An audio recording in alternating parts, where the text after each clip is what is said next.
10:05, and right now we're getting the latest headlines from the team in the late night news.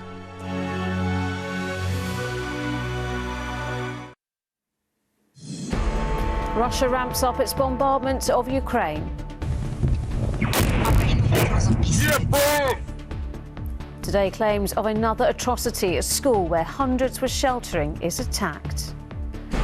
Also tonight, the Chancellor warns he can't protect everyone from increasing prices. And royals on tour. William and Kate make a rescheduled visit to a farm in Belize.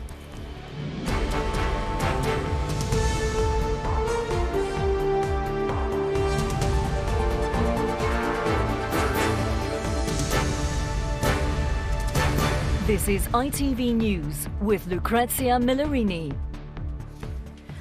Good evening. Ukraine has again suffered a terrible bombardment, and with it reports of another atrocity. A school that was being used as an air raid shelter by hundreds of people has been hit. Women, children and the elderly were inside, and many are feared trapped, injured or dead, although it's not yet been independently confirmed.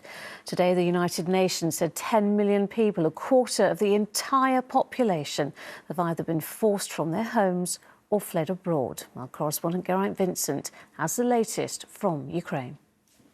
Out of Ukraine's clear blue skies, missiles rain. But in Mariupol, the ground war goes street by street.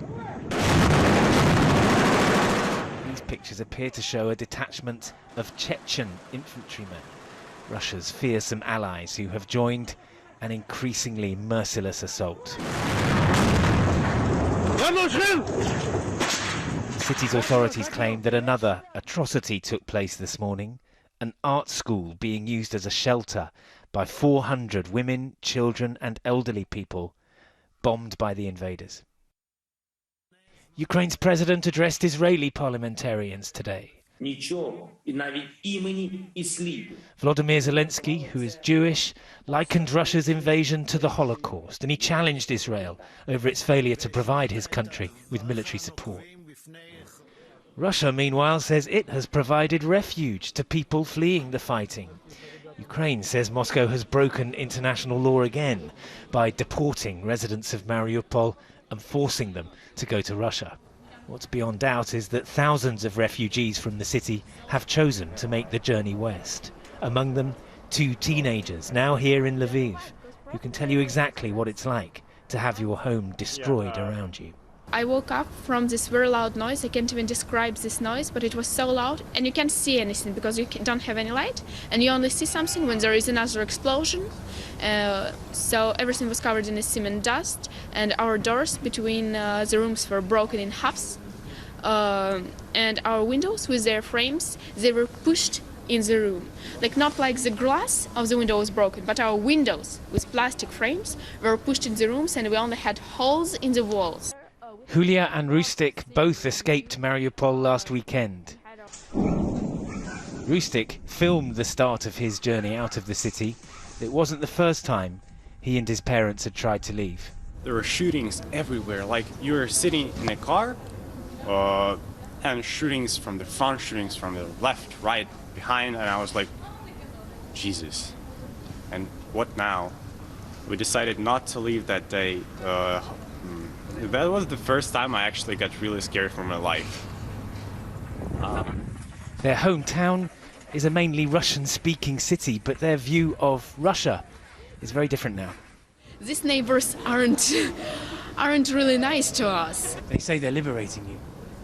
God, thank you for liberating me from my flat, from my grandparents, from half of my friends. Great. I feel so liberated now, so free, so homeless.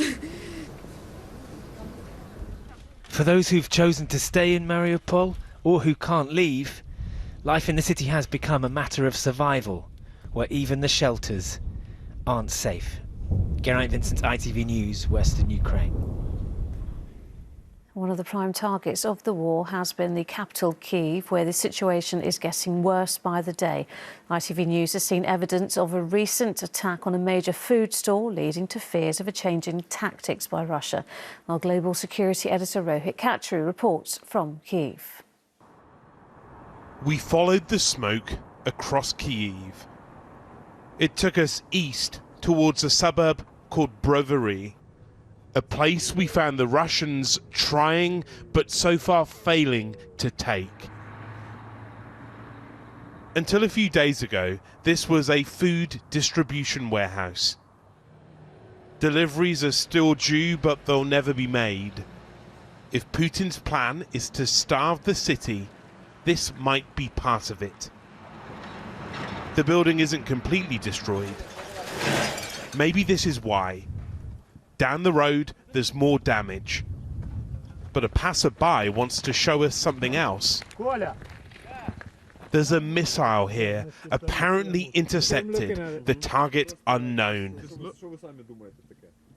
We've established it's a type of cruise missile, often used by the Russian military. Expensive, high-tech, and fired from many miles away. But it didn't make it to wherever it was supposed to. Then he reveals something from his past. He was a first responder after the Chernobyl disaster. And he says what's happening now is far worse. Another woman from the neighborhood joins us. She's 92 years old and is moving between friends' homes to feel safer. She'll stay in town as long as she can. Then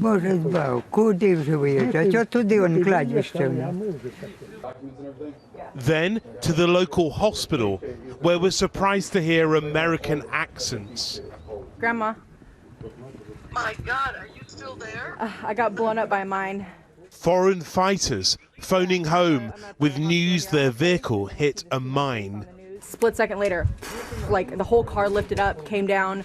I remember being conscious the whole time. I checked my friends, made sure they were okay. She's a student from Texas who will soon fly home, but plans to return to the front line. I feel like there's still more work to be done. I feel like I can still help people. I don't necessarily know if I can do that right now with this leg, but if I heal up in the US, I would absolutely come back out here. The rubble tells the story of Putin's plans for Brovary, but his troops will find that other people here have plans too. Rohit Khatri, ITV News, Brovary.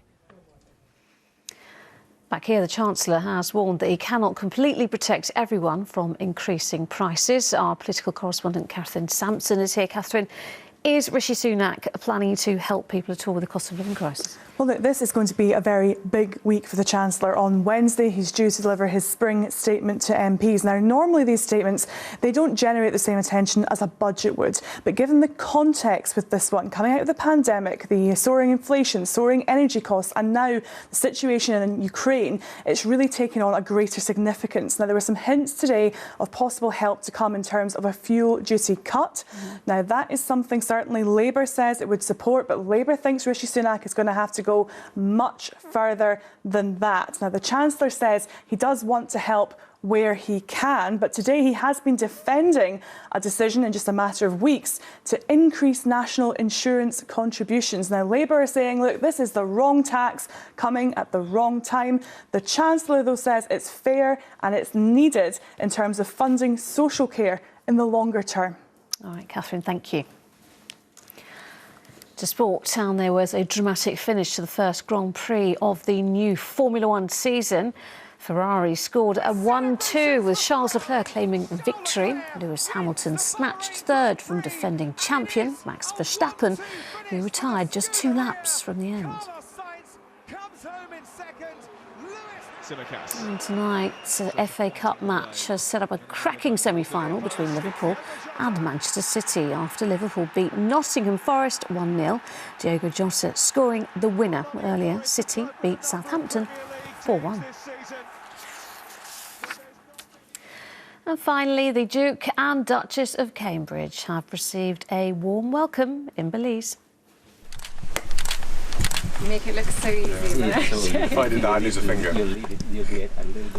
Well, the couple visited a cacao farm as part of their 8-day tour of the Caribbean to mark the Queen's Platinum Jubilee, both trying their hand at grinding cocoa beans, one of the earliest stages in chocolate making. But the tour, of course, didn't start as expected. One visit had to be cancelled after a protest about colonialism. And that is it. A special documentary, Ukraine, Voices from the Frontline, featuring the pictures and voices of those living through such terrible events, is next. But from me, the team here in London and in Ukraine, good night and thank you for watching.